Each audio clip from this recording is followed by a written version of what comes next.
बात करते हैं पूर्वांचल के जौनपुर जिले की सदर विधानसभा सीट की, जिस पर कांटे की टक्कर के कयास लगाए जा रहे हैं। जौनपुर की सदर विधानसभा सीट वैसे तो सपा का गढ़ मानी जाती है, लेकिन 2017 में इस सीट पर भाजपा ने सेंध लगा दी।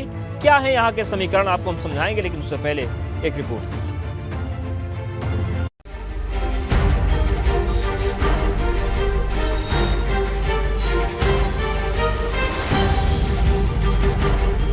पूर्वांचल के जिले जौनपुर की सदर विधानसभा सीट यानी कि यूपी की विधानसभा सीट नंबर 366। ये सीट वैसे तो सपा का मजबूत गढ़ मानी जाती है, लेकिन 2012 में जहां इस सीट पर कांग्रेस के नदीम जावेद ने जीत दर्ज की, तो वहीं 2017 में भाजपा के गिरीश चंद्र यादव ने सारे समीकरणों को पलटते हुए इस सीट से जीत दर्ज की। जौनपुर सदर सीट मुस्लिम बाहुल्य सीट मानी जाती है, जिस वजह से इस सीट पर मुस्लिम उम्मीदवारों का दबदबा रहा है, लेकिन भाजपा ने तमाम रुकावटों के बाद इस सीट पर सेंध लगा दी, जिसके बाद 2022 के रण में एक बार फिर दिलचस्प मुकाबले की उम्मीद जताई जा रही है, जहां पर जौनपुर सदर सीट पर कब्जे की लड़ाई में भाजपा सपा के साथ साथ कांग्रेस और बसपा भी पूरा दमखम लगाती दिख रही है। तो चलिए अब आपको जौनपुर सदर विधानसभा सीट के पिछले नतीजे के बारे में जानकारी देते हैं, जिससे आपको यहाँ के सियासी गणित को समझने में आसानी होगी। 2017 विधानसभा चुनाव में जौनपुर सदर सीट पर करीब 58% वोटिंग हुई थी और इस सीट से भाजपा के गिरीश चंद्र यादव ने जीत दर्ज की। उन्होंने कांग्रेस के नदीम जावेद को 2017 के चुनाव में हराया था। अब आपको जौनपुर सदर विधानसभा सीट के पिछले 3 नतीजों की जानकारी देते हैं, जिससे यहाँ पर सियासी बदलाव को आप समझ पाएंगे। 2007 में जौनपुर सदर सीट पर समाजवादी पार्टी के जावेद अंसारी ने जीत दर्ज की। वहीं 2012 विधानसभा चुनाव में जौनपुर सदर सीट पर कांग्रेस के नदीम जावेद विधायक बने। 2017 में समीकरण बदले, सियासी हवा बदली, तो भाजपा के गिरीश चंद्र यादव विधायक बन गए और ये सीट भी भाजपा के खाते में चली गई। तो ये 3 चुनाव के हम इतिहास आपको बता रहे हैं कि परिणाम क्या रहे थे।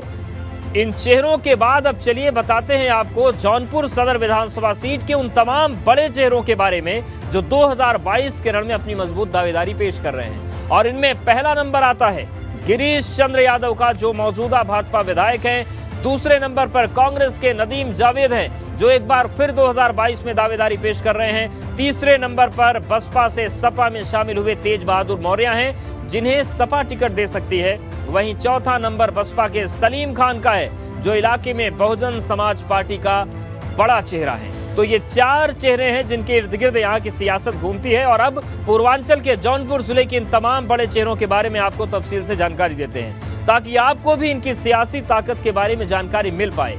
तो जौनपुर सदर सीट का पहला बड़ा चेहरा है गिरीश चंद्र यादव। गिरीश चंद्र यादव 2017 में चुनाव जीते और मौजूदा भाजपा विधायक हैं। योगी सरकार में राज्य मंत्री भी बनाए गए हैं गिरीश चंद्र यादव और सवर्ण वोटर्स के बीच गिरीश चंद्र यादव की अच्छी बैठ है। भाजपा के जिला संगठन में भी गिरीश चंद्र यादव मजबूत पकड़ रखते हैं। तो ये पहला चेहरा।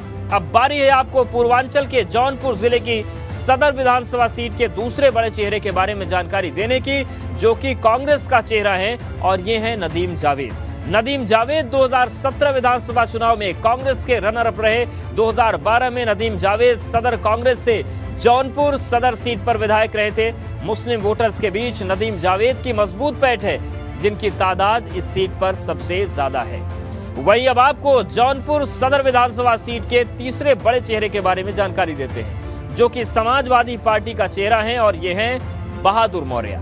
बहादुर मौर्य बसपा से सपा में शामिल हुए ओबीसी वोटर्स के बीच मजबूत पकड़ रखते हैं। तेज बहादुर मौर्य इलाके के लोगों के बीच तेज बहादुर मौर्य की अच्छी पहचान है और इलाके में इनका सियासी रसूख भी काफी मजबूत माना जाता है। जनाधार इनका बुलंद है। वहीं अब वक्त है आपको जौनपुर सदर विधानसभा सीट के उस चौथे बड़े चेहरे से रूबरू कराने का, जो कि बसपा से दावेदारी पेश कर रहे हैं, और ये हैं सलीम खान। सलीम खान को बसपा ने सदर सीट का चुनाव प्रभारी बनाया है। सलीम खान की दलित और मुस्लिम वोटर के बीच मजबूत पैठ है। लंबे वक्त से बसपा से जुड़े हुए हैं और इलाके में बसपा का बड़ा चेहरा माने जाते हैं। इन्हीं खूबियों के साथ ये भी 2022 में जौनपुर सदर सीट से मजबूत दावेदारी पेश कर रहे हैं।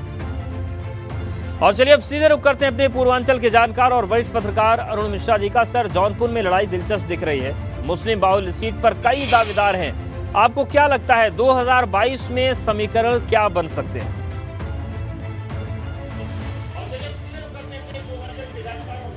देखिए, मुझे जो लगता है कि वो विधानसभा जो क्षेत्र है वो मुस्लिम बहुल इलाका है जी। और इसके पहले वहाँ नदीम जावेद जी जो है वो चुनाव जीतते। जीतने का एक बड़ा कारण ये था जी। कि उनको यादवों को सबसे बड़ा वोट जो सपा के पिछले पाले में जो यादव थे उनका भी वोट उनको मिला भाजपा के अलावा, इसलिए उनको जीत हासिल हुई। लेकिन वहाँ समीकरण जो बिगाड़ने और बनाने का काम करते हैं वहाँ के ब्राह्मण, ठाकुर और मौर्य जो बहुत तादाद मुसलमानों के बाद बहुत ज्यादा तादाद में वहाँ पे हैं। इस बार का चुनाव थोड़ी से उलट हो गया है।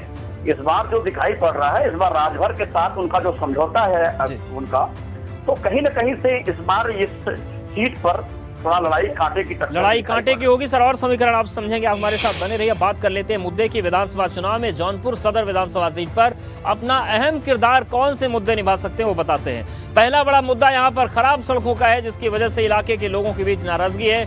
दूसरा बड़ा मुद्दा बिजली सप्लाई का है, जिसकी वजह से इलाके के लोग परेशान हैं। वहीं तीसरा बड़ा मुद्दा आवारा पशुओं का है, जिसकी वजह से किसानों की फसल बर्बाद हो रही है और इसकी वजह से इलाके के किसानों में नाराजगी है। तो जौनपुर सदर विधानसभा सीट से भाजपा विधायक गिरीश चंद्र यादव का दावा है कि जितना काम उन्होंने किया उतना पिछले 40 साल में नहीं हुआ। वहीं कांग्रेस जिला अध्यक्ष फैसल तबरेज 2022 में अपनी जीत का दावा कर रहे हैं।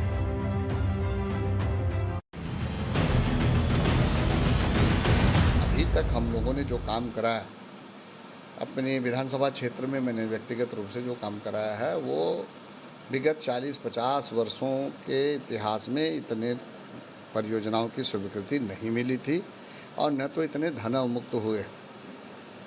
मेरा प्रयास है कि इस विधानसभा के सभी मूलभूत जो इंफ्रास्ट्रक्चर डेवलपमेंट की आवश्यकता है वो पूरा हो। इस बार हर हाल में भारतीय जनता पार्टी को पटखनी देने के लिए हम तैयार हैं। हमारे कार्यकर्ता, हमारा बूथ स्तर पर जो है संगठन तैयार है और संघर्ष और संवाद के माध्यम से जनता के बीच में जाएंगे और सरकार की गलत नीतियों को जन जन तक पहुंचाने का काम करेंगे। और माननीय प्रियंका गांधी जी के और आदरणीय हमारे जो संभावित उम्मीदवार हैं नदीम जावेद जी, उनके द्वारा जो काम किया गया उनको लेकर के जनता के बीच में जाएंगे। और इस बार सरकार के साथ साथ हमारी सदर विधानसभा की भागीदारी अच्छी होगी। और अब बारी है उस सत्य के पत्ते की जो आने वाले विधानसभा चुनाव में जौनपुर सदर सीट पर किसी उम्मीदवार की जीत और हार तय करता है। और ये सत्य का पत्ता है वो ध्रुवीकरण, जिसकी बदौलत भाजपा 2017 में इस मुस्लिम बाहुल्य सीट पर सेंध लगाने में कामयाब रही। वही 2022 में भी भाजपा कुछ ऐसी ही कोशिशें करती हुई नजर आ रही, लेकिन क्या कोशिशें सफल होंगी? वरिष्ठ पत्रकार अरुण मिश्रा जी के एक बार फिर से रुख करते हैं। सर, सदर सीट का सत्य का पत्ता ध्रुवीकरण है, जिसकी बदौलत भाजपा ने सीट जीती, लेकिन कांटे की टक्कर के बीच क्या इस बार वो चीज दोहराई जा सकती है या मामला कुछ और होगा? देखिए, इस बार गिरीश यादव ने अपने प्रयासों से कुछ डेवलपमेंट काम कराया। सबसे बड़ा जो वहाँ का मुद्दा था वो गोमती की सफाई का था। सीवरेज व्यवस्था के लिए लगभग 200 करोड़ रुपया सरकार, 200 या 300 करोड़ रुपया सरकार ने वहाँ पर स्वीकृत किए हैं। लेकिन जहाँ विकास का मुद्दा होता है, अमूमन चुनाव में जातिवाद हमेशा हावी हो जाता है। खासकर पूर्वांचल की राजनीति में जातिवादी जो राजनीति रही है वो हमेशा हावी हो जाता रहा। जो राजनीति रही है वो हमेशा हावी हो जाता रहा है।